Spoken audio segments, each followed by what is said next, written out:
Welcome, everybody. All right, today we're talking about complex trauma. You know, unresolved trauma leaves people feeling hopeless and ashamed, sometimes for years, often for decades, occasionally, and tragically, for a lifetime for some people. And when the assigned diagnoses, the treatments, the medications keep failing to work, most people can't help but begin to suspect that they may be incurable, that something is really wrong with them, and many take matters in their own hands, seeking desperate measures to feel alive, to quiet the pain, the self loathing, the terror, simply to disappear. And that is because the trauma in their life is pervasive. It's pervasive, but it's underneath everything that goes on in their conscious daily life. Desperate measures often bring additional complications and unwanted consequences. They're recognized to the outside world solely for the risk, like the irresponsibility they convey and the destruction they bring, like in relationships and marriages and jobs, in relationships, friendships, your relationship to your children, your integrity. All kinds of crazy things happen because of complex trauma. And in time, many come to believe that they must be to blame for how much they hurt or for how messed up their lives have become. And they come to understand that the monster is real and it's inside of them and it is them. The adverse experiences encapsulated by complex trauma typically begin in early childhood, and they're long-standing or reoccurrent, and they're inflicted by other people. Surprisingly, most often they are perpetrated within a person's formulative attachment relationships. Sometimes they're compounded by patterns of risk and dysfunction afflicting generations of families. Frequently, they also intersect with structural and institutional forms of violence, oppression that can set into certain peoples and communities, particularly those holding minority statuses within any given society. But the outcomes associated with complex trauma span a wide range of psychiatric diagnoses and misdiagnoses, functional impairments, evolving educational, vocational, relational, health problems. It also is the most encompassing of all diagnoses. Importantly, it is the sole clinical construct that considers traumatic experiences and post traumatic adaptations to be elements of a singular phenomenon. Well, all this is vague language, but what it really comes down to is people that have complex trauma in their life associate themselves with victim themes. They perpetually are victims. Now, if you think of the difference between a victim mentality and a participant mentality, participants are very healthy because they're buoyant. They go with whatever is happening and they adapt. People that are participants are always a part of a team. They're a part of things. But victims set themselves apart to be victims. And they spend a lot of energy making sure everybody sees them as a victim. People that are traumatized perceive themselves as victims of many circumstances and of life. And they take on the need to have attention gained by being a victim, and it perpetuates itself all the way through their life. And it not only is derived and created by complex trauma, but it's also creates complex trauma throughout the course of their life. It's really historically minimized, misunderstood, and misdiagnosed. If it's not overlooked entirely, complex trauma has often been assumed to be adequately covered by pre-existing diagnoses. Consequentially, a lot of studies and treatment settings, it's not uncommon for people to be assigned as many as 8 comorbid meaning they're alongside of each other. Psychiatric diagnosis is an attempt to account for the array of, the effects and the survival adaptations of complex trauma. The framework also recognizes that a survivor's presentation cannot be understood in isolation, but rather it has to be considered in the context of that person's tremendous efforts to manage and adapt significant life adversity. So, this is a lot of lingo, but what it really comes down to is people with complex trauma don't always have markers of when they were traumatized. What they have is experiences that are consistent throughout the course of their childhood, having to interact with people that are steady people like their parents in their life. And when they have to adapt to these very horrible, oftentimes not narcissistic creatures that are very selfish and don't leave this child to be safe, they oftentimes experience trauma throughout the course of their life. And that trauma it grows roots, and then it becomes pervasive in many of the circumstances in their life. If you're going to treat complex trauma, you have to re-examine a person's behaviors. For example, their aggression, self-harm, lying, giving up on themselves, people that self-defeat. And then there's interpersonal difficulties that have some signs and signals of complex trauma, pushing healthy and safe people away, continuing repeating past mistakes in relationships. Then there's identity and self-image issues that indicate complex trauma, self-hatred, identity confusion, fragmented sense of self, people that have a hard time making decisions, people that have a hard time taking any accountability whatsoever for anything that they do in this life. Then there's psychiatric diagnoses like eating disorders, addictive disorders, and other attentional disorders like histrionic personalities and borderline personality people. From a complex trauma perspective, these difficulties can be viewed partially or completely, but they have to be viewed in a case-by-case basis because complex trauma has a lot to do with the individual. And it has a lot to do with how the individual's life has been engaged and what kind of interactions that they've had in their life. But here's the deal. If it's complex trauma is prolonged and severe exposure to interpersonal trauma, particularly when the onset begins in early life within a child's primary caregiving relationships or living situations. So if a child does not feel safe with their parents, there's a real good chance complex trauma is going to set into their childhood. There's also a real good chance they're going to have to become adults at a much younger age than any human being should have to. It's really important to understand that parts of what create complex trauma affect a person's brain development when they're young. Their neurochemistry and how their brain is wired. Psychological stress responses, fight or flight responses get affected. Associated alternations to identity, behavior, relationships as a part of a person's efforts to endure, escape, and make sense of these experiences. People can go as far as developing split personalities because they have to cope with a life that they cannot cope with. And so they split off into different entities within themselves. If you deepen your understanding of complex trauma, it really requires an appreciation for how inextricably and intertwined trauma exposure and trauma adaptation are in the construct that develops complex trauma, beginning, with childhood.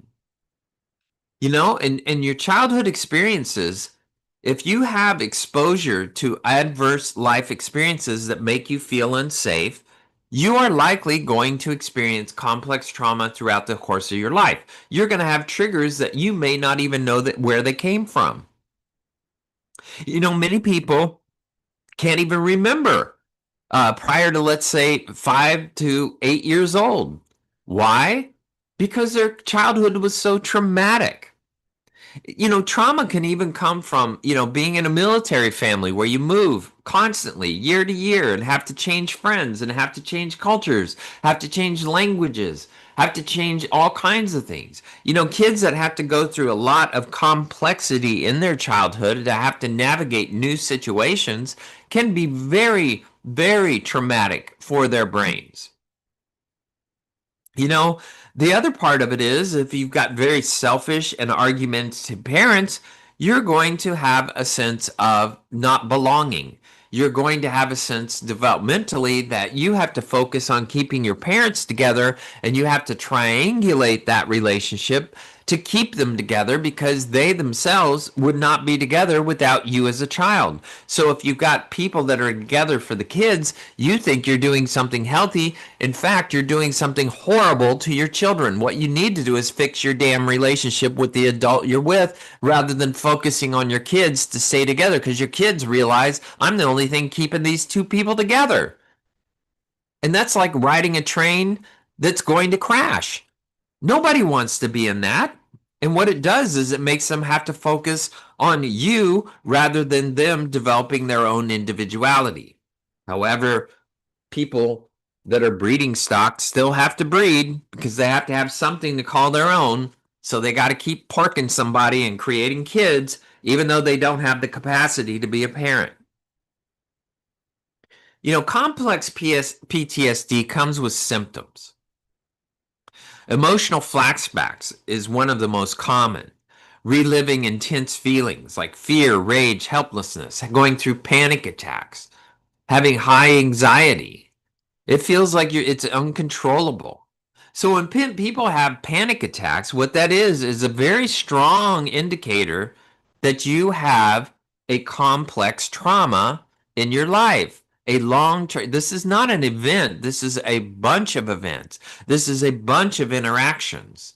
That's what makes up complex trauma.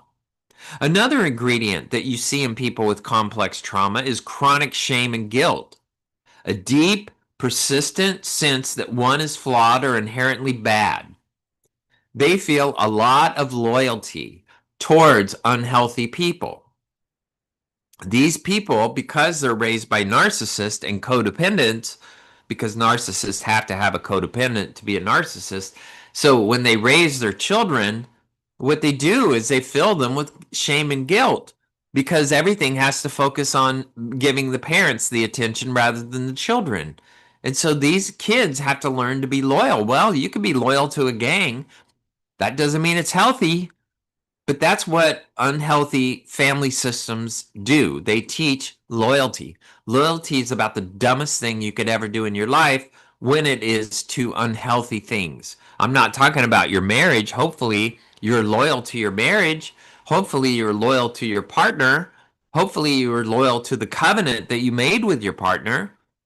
But outside of that, loyalty, you need to continuously redebate, the value of being loyal to something that is toxic. The other thing that indicates complex PTSD is persistent anxiety and hypervigilance, constant, exhausting scanning for threats and high stress. These people live in fear, not faith. They don't even understand what faith is.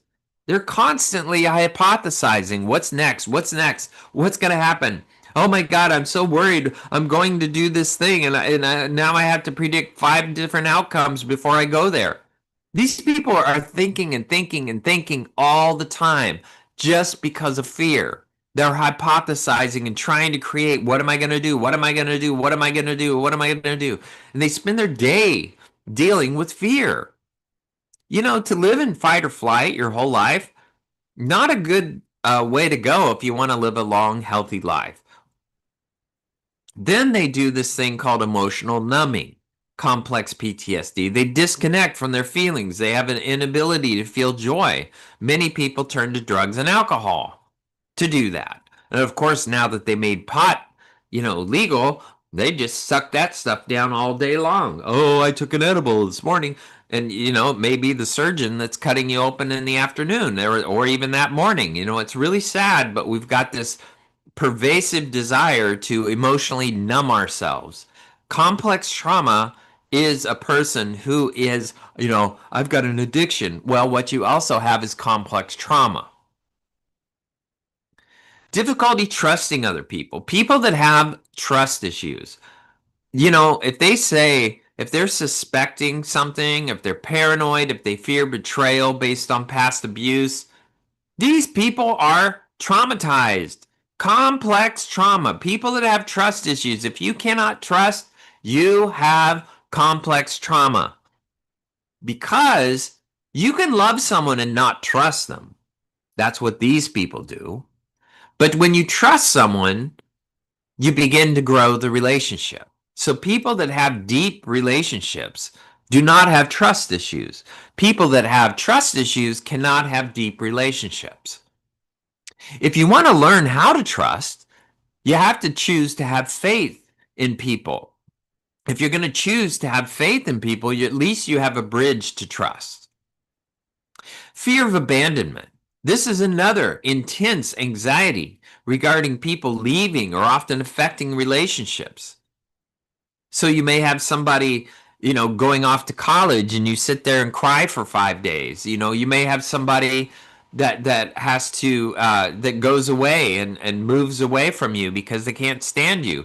That abandonment may be, a very traumatic thing for you because people probably have abandoned you your whole life because you live as a victim.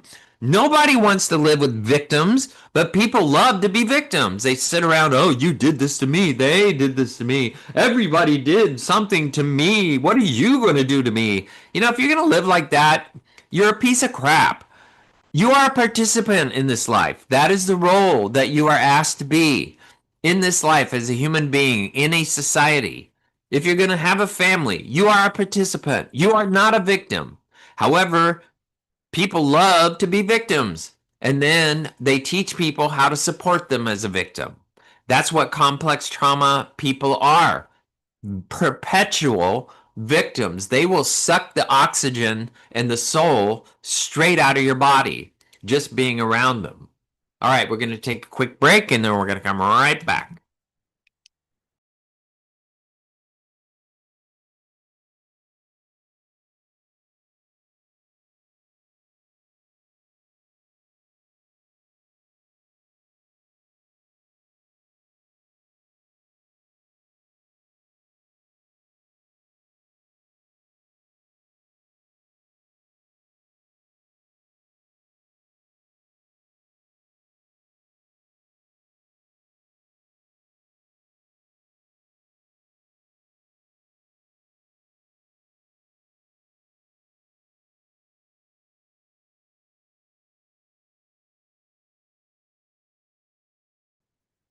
Welcome back, everybody. All right, we're talking about complex trauma and what are some of the symptoms that make up complex trauma. It's called CPTSD. One of the biggest ones is relationship instability. It's a pattern of shallow, chaotic, absent, empty relationships. That is a very strong indicator that a person is experiencing complex trauma that needs to be treated. And if you are a breeding stock, breeding children as one of these empty, shallow, chaotic, absent parents, shame on you. You better get treated. You need to be treated. And how? We're going to talk about that later. But you need some help and you need somebody that works with complex trauma. This is very, very important because your kids need you as a parent. They probably don't need you as the person you are. What they need you as the parent. If you're married, they need you as a spouse. Maybe not the human being that you are, but they need you as a spouse. You need to step in to your life. But these people with complex trauma, they just run around the Mary bush and they don't want to deal with anything. These people also have negative self-concept, believing themselves to be broken, unlovable, and worthless. That's how they feel inside. They also have disassociation. So they detach from their body, their emotions, the reality, and they just float off. It's kind of like a dog. When you get mad at the dog, it sits there with its eyes closed, looking off into outer space because it's being lectured, and it's like it knows it did something wrong, and it's just going to take it, and it just goes away. That's what people do. They disassociate, they detach from their emotions, from reality, they depersonalize. Social isolation. People that avoid people, places, activities. Well, I'm an introvert. If you're gonna hide behind your introvert crap, shame on you. You're gonna live and die and nobody's gonna give a shit. If you want to be that, be that. But social isolation is a very strong indicator of somebody with complex PTSD. Avoiding people, places, activities that trigger memories, so they avoid life in every possible way because with complex trauma, there's so many things that trigger them. They feel like they're a pinball when they're out in public. They have difficulty setting boundaries, maintaining healthy limits with other people. They have a hard time saying no.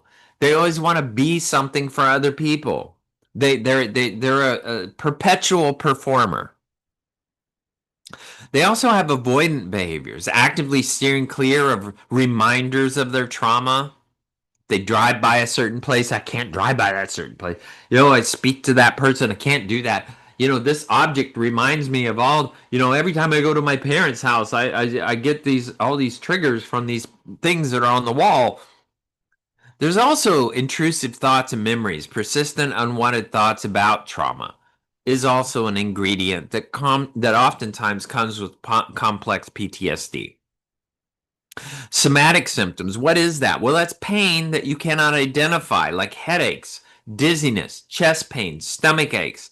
Those are all soft tissue things that have to do with the depletion of oxygen in the body because your brain is so intense that it's basically stopped you from breathing to the point that the rest of your body doesn't have enough oxygen because your brain is taking all of it to run the show because you're breathing through your nose or not breathing through your mouth. You can only breathe through one nostril at a time. That's why you get boogers, by the way. Every 4 hours, your nose flips back and forth. But the bottom line is that people that deplete their body of oxygen make their organs have a very difficult time churning blood. If you're going to do that, your body's going to be filled with toxins.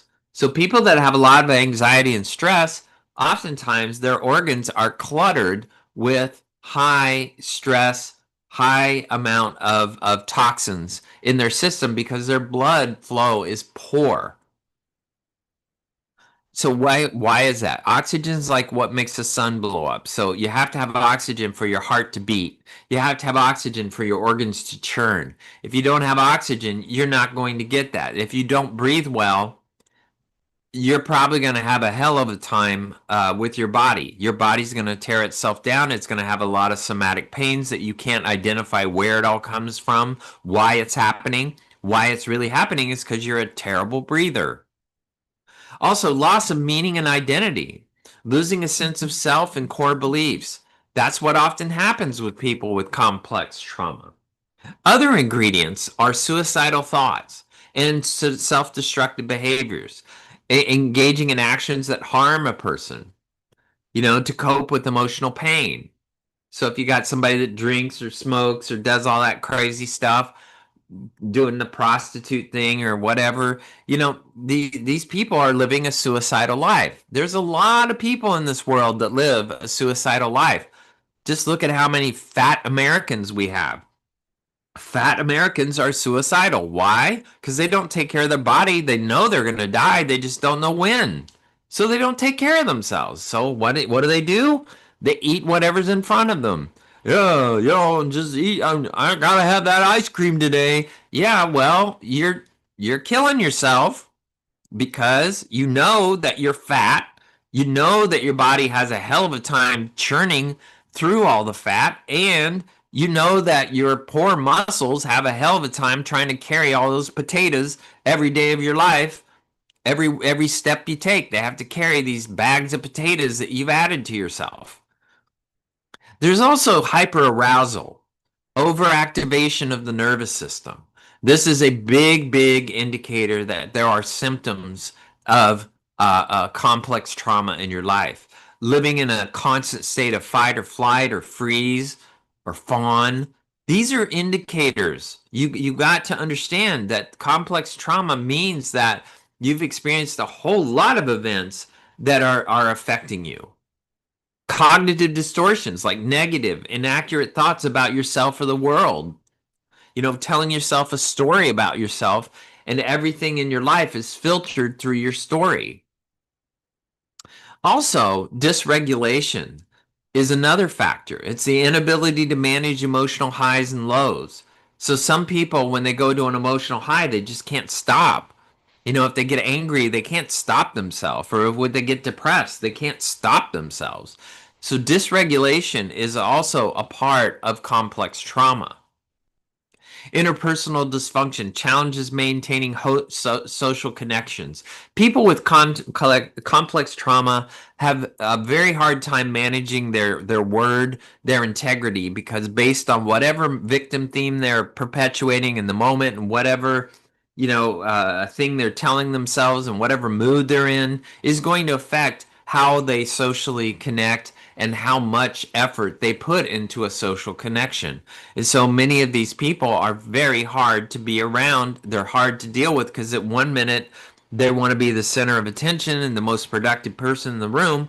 And then the next day they're worthless as tits on a boar hog. There's some examples, suddenly feeling terrified or small. It's helplessness, like, child abuse causes enormous amounts of complex trauma. Declining invitations to social events. That's an indicator that you have complex trauma. Experiencing frequent unexplainable migraines or stomach issues that nobody can find the answer to. Repeated choosing partners who are emotionally unavailable is also a reenactment of early trauma because you are familiar with these kind of people because you were around them when you were a child. And guess what? Then you like to invite that into your life because you've already been trained how to deal with it. So you'd rather deal with the known than the unknown. It's caused by prolonged, repeated, chronic trauma. It's almost like you have the inability to escape a situation. And it occurs over months or years, and it often stems from child abuse, child neglect, or ongoing adult traumatic situations. So, chronic childhood abuse or neglect is ongoing, terrible treatment by caregivers, including physical, emotional, and sexual abuse. Most often, it's emotional. But yes, you've got the perverts out there with the sexual abuse, and then you've got the physical abuse, the people that have to beat people. They just have to do it because that's what their parents did, so they got to do it to whoever they got to do it to. People that do physical abuse, emotional abuse, sexual abuse, they've had that in their life. They've ingrained it into their life, and now they get to do it. Long-term domestic violence, persistent abuse within intimate relationships. If you're going to live with a narcissist, they're going to gaslight the hell out of you. You're going to think you're crazy. That's domestic violence, guys. Captivating or trafficking, human trafficking, forced labor, kidnapping. If you live in a war zone, being a prisoner of war, being a refugee, experiencing ongoing trauma, living in Seattle is a traumatic experience now. Living in Portland, Oregon, traumatic experience. In New York City, traumatic experience. And anywhere that there's a Democrat in charge is probably a traumatic experience for any human being. Unsafe environments like bullying, sexual violence, living in a community with constant violence. That is it's complex trauma. These crazy ass mayors that people are voting in, these socialist mayors that allow the homeless to run our cities. If you're going to vote that crap in, which you don't even vote it in because they, do it by mail fraud, the voting by mail, that's fraud. That basically these people uh, name themselves your mayor and become your mayor from their ability to get elected fraudulently. They come into office and they basically take all of your sense of security away, all of your voices away, and put their local transvestite in charge of your school. There's also risk factors, early life trauma, trauma occurring during developmental stages. If you've got parents that are divorcing when you're 10 years old, there's a really good chance you're going to have a lot of trauma because now you have to move away from becoming your own person to caring about your relationship with your parents. Because now you got to reinvent your parent relationships. Parents are so stupid. I can't believe the people that breed and then they get divorced when their kid is right in the middle of their developmental life, when they're trying to develop their individuality, and these people can't even have enough adult inside themselves to get along and figure things out. So what they do is they create, the divorce, or they create the drama, they divide their income, they end up living in poverty, because of course, once you divide your income, that affects your children, God forbid.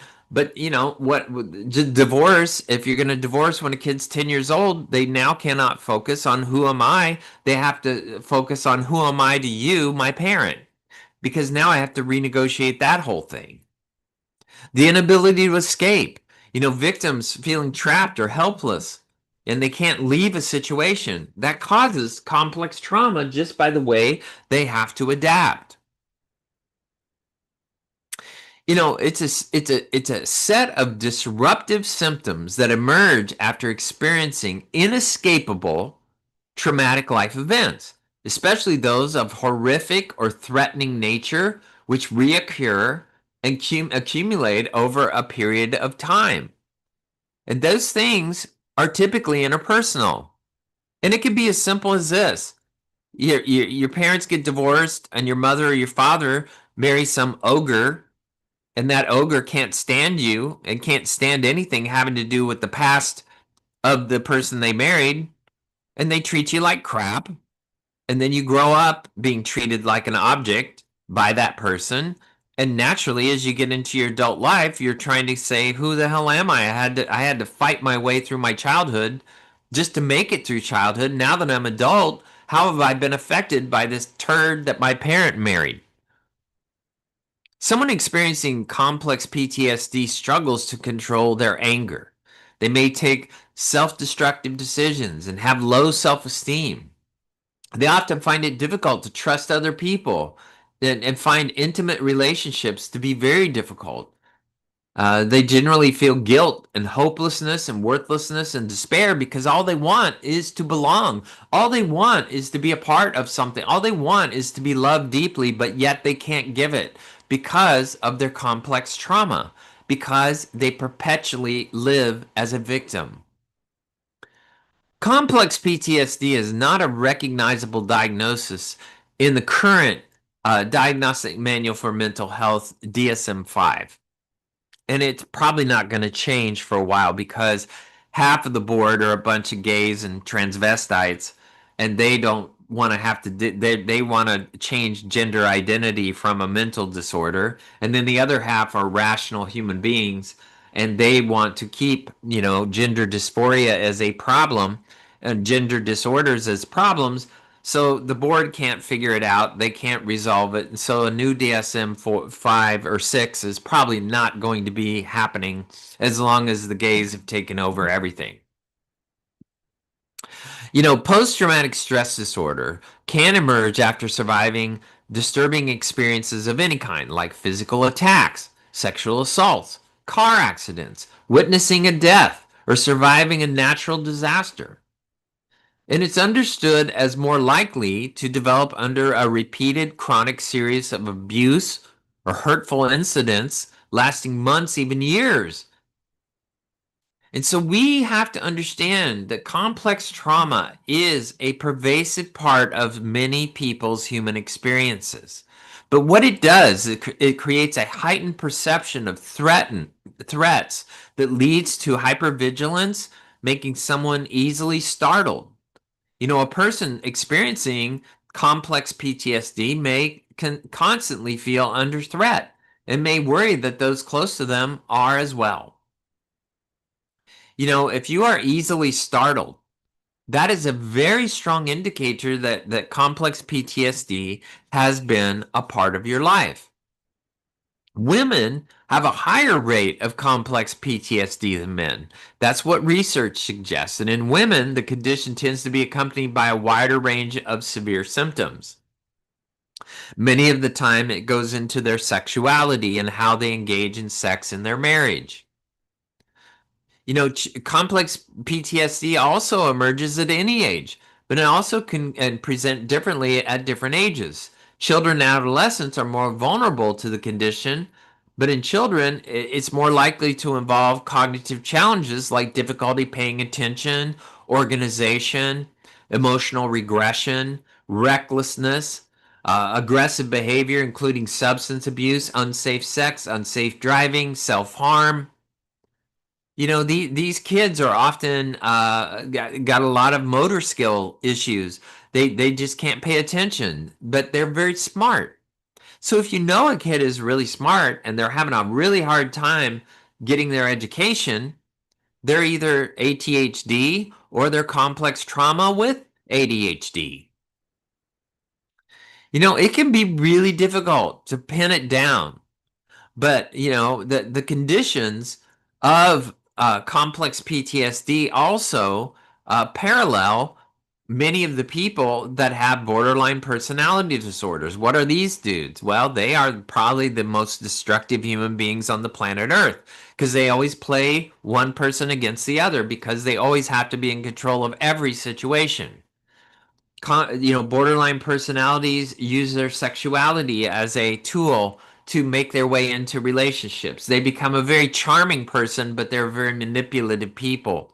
So after you get to know them just a little bit, you start to understand that everything they do comes with a cost.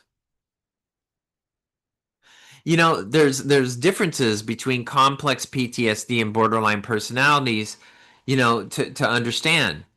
Borderline personalities are characterized by a strong fear of abandonment, which may not be a part of complex PTSD. People living with borderline are more likely to engage in self harm, experience suicidal ideation. They love to do that to get attention, although it's not uncommon for complex trauma and borderlines to co occur. Why?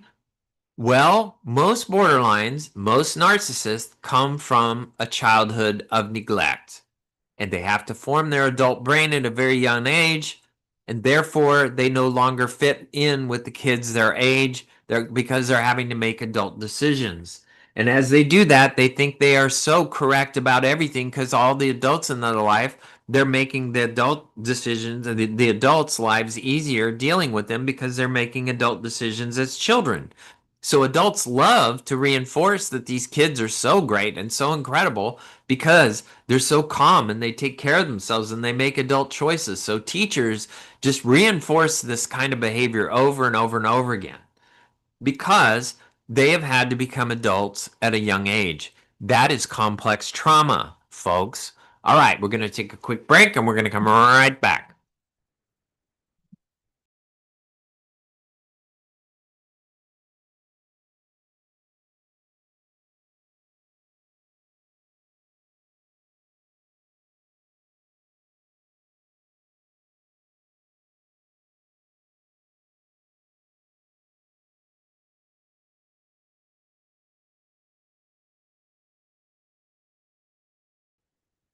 Welcome back, everybody. We're talking about complex PTSD. Now, how do you treat this thing? Complex PTSD is generally treated the same way as post-traumatic stress disorder, but it comes with a combination of talk therapy, medication, family, and social support. But many, as half of those living with either condition, find that current therapies do not bring full relief from the symptoms. Why? Well, with complex PTSD, you're not understanding always there aren't events you can tie everything back to. It's patterns that you have to tie it back to. Since you don't have events as a point of reference, you have to treat the behaviors and the symptoms of complex trauma rather than the events that came about that created the trauma. So PTSD is created by events that you can remember. Complex trauma is created by patterns that you have in your life. Now, cognitive therapy, talk therapy specifically, can be trauma focused. And it's most often the first choice of therapists helping people deal with complex PTSD because it gives you a lot of content around what in the hell happened that created this.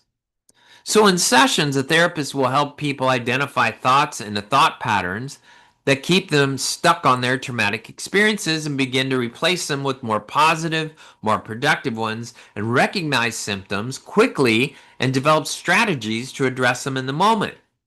And then you gradually work towards facing, rather than avoiding, things that remind them of their trauma, sometimes through what is known as exposure therapy.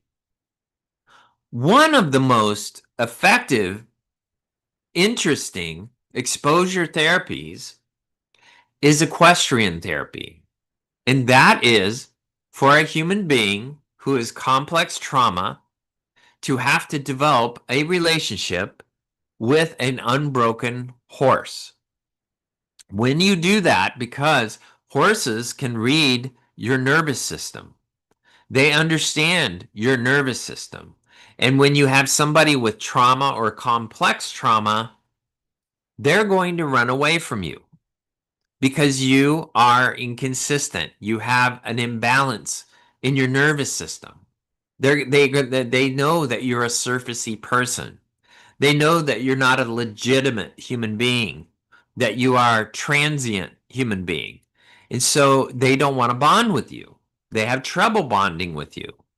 And so when you develop a relationship with an unbroken horse, what you have to do is you have to heal your trauma in order to develop the relationship with the horse. That means you have to learn to self regulate. And by doing that, you are healing your trauma. It is one of the more effective, comprehensive forms of treatment. There are many, many, many, many equestrian therapy advocates and places in this world.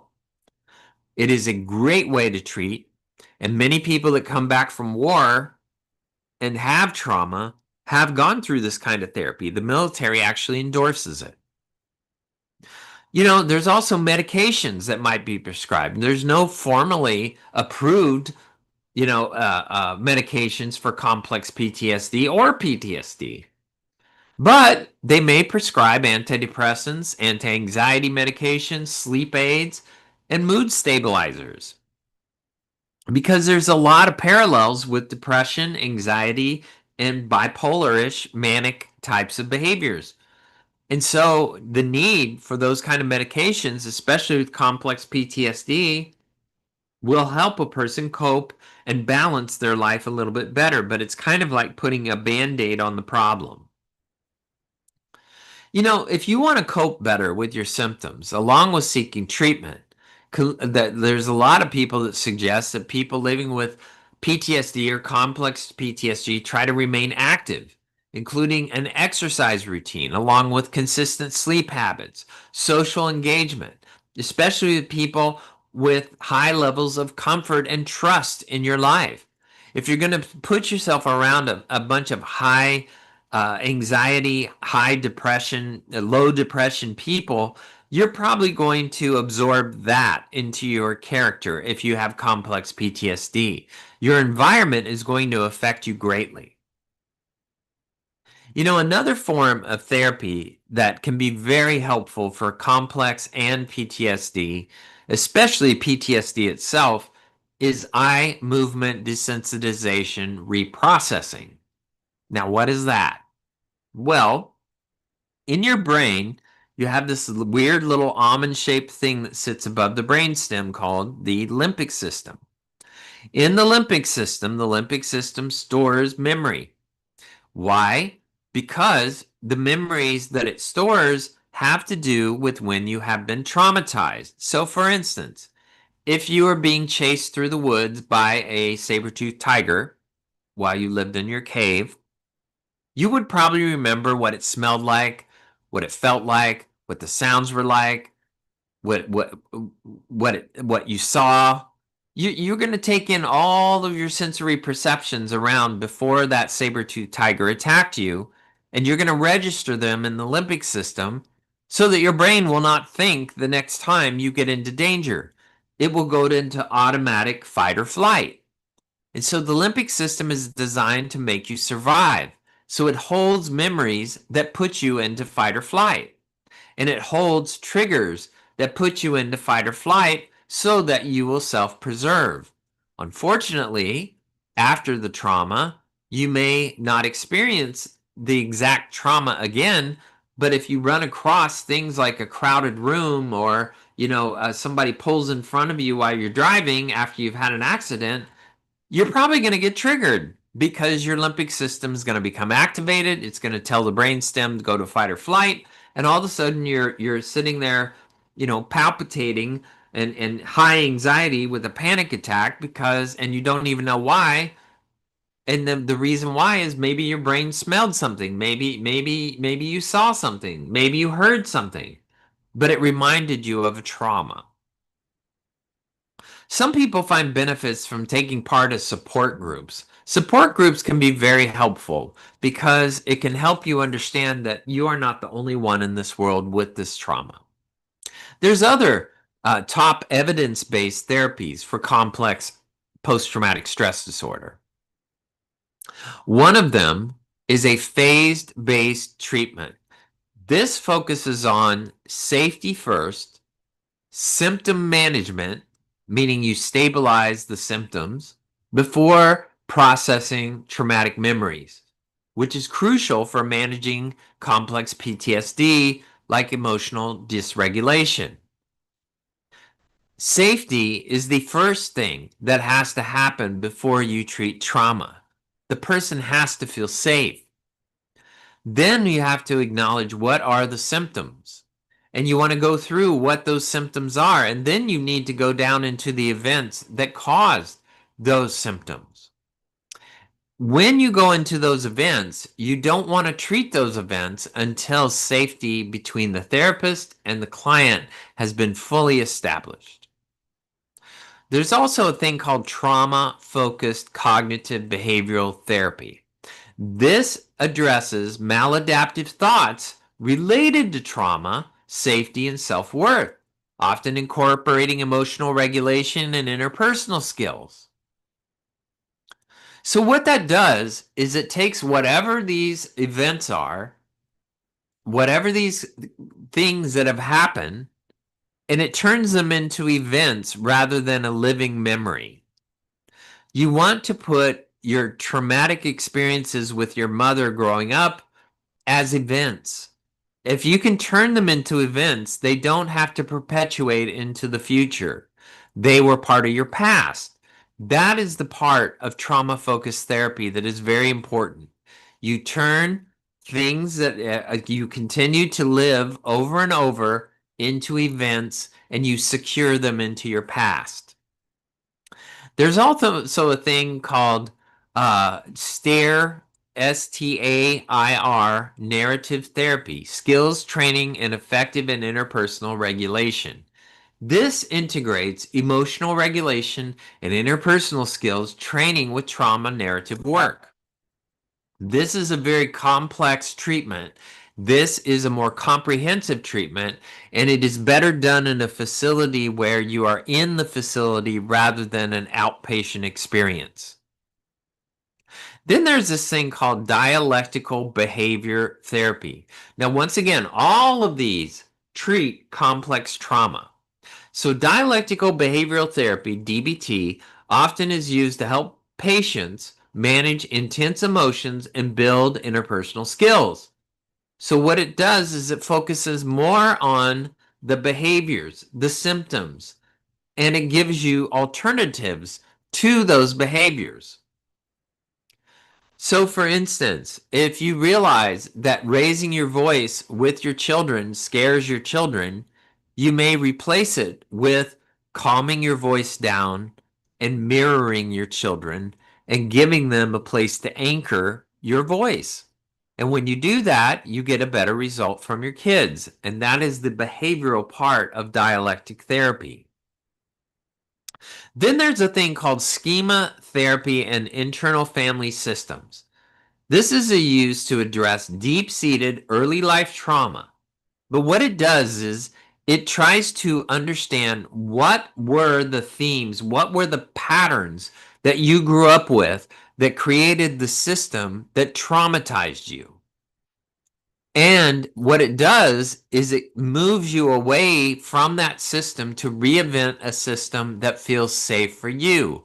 So instead of being a product of the systems of family that you grew up with, okay, we do holidays on these certain dates, and this is how we do holidays. We drink and we cuss and we talk about politics and we do this. So instead of doing that, maybe we don't drink, maybe we don't cuss, and maybe we don't talk about politics. Maybe we'll watch sports events. We will eat together. We will reminisce the past. We will look at some pictures. We will have a good time talking about the good things.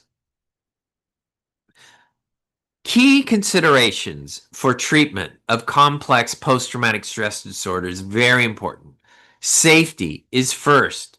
This is the most important part. You cannot address traumatic memories without safety. So, what that means is you have to feel sensitivity wise that you are in a comfortable place, that you are convinced of in your mind and with the therapist you're with that you are safe. That is critical to treating complex PTSD and PTSD itself. The therapeutic alliance. If you don't like the therapist, don't continue treatment because the quality of the relationship with the therapist is a huge driver of success. Also, focusing on functioning. You want to reduce the symptoms and improve your interpersonal relationships, your self-concept, and affect your regulation. These are very, very important things that you want to see real change in your life in how you deal with trauma. There's things like grounding techniques. These are, using all of your senses to ground yourself. And this will help you combat your flashbacks. So you want to ground your smell, your vision, your sense of hearing, your sense of touch, your nervous system itself. You want to ground all that before you treat yourself in trauma. You also need routines, daily routines that feed you, that help you. That's why exercise can be a very important ingredient to treating people with trauma. Also, protecting your energy by setting boundaries. Now, what is boundaries? It is yes or no, but it's also what I can do and what I can't do. People that have trouble with boundaries, if you fall back on what I can do and what I can't do, you are beginning to set boundaries for yourself. This is huge part of living. It's a very important component. Also, over isolation can really cause a lot of trouble. When you are treating trauma, it's also important for you to socially engage with people that you feel safe with because it will allow you to normalize. So if you try to over isolate, you could create a lot of problems after treating trauma. You need to get back into integration of your life. That is more important after you treat trauma. It's really important to understand that physical activity, exercise like walking, reduces stress and boosts mood. What's also interesting about walking is it mimics EMDR, eye movement desensitization reprocessing, because as you take steps, one foot after another, you are engaging two different sides of your body. What that does is if you're processing the trauma that you've experienced, and you are walking, let's say, around a lake, and you are intensely reviewing that traumatic experience, you're actually engaging in the method of EMDR that treats trauma. This is a very, very helpful thing to think about. All right, that's our show. I want to thank everybody for listening. I love hearing from you. You can do that on our webpage, voiceamericamedia.com, or libsyn, libsyn.com, Dr. Gary Bell's Absurd Psychology. Now remember, we can be both deeply traumatized and deeply funny at the same time. Also, complex trauma is a life filled with stress about every detail and then giving up to whatever it is in this life. That means that you can be stressed about everything in your life, but the truth is you can't control the outcomes.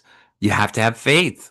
All right, we're going to take another break into another week, and we're going to come back to another show next week. So come back.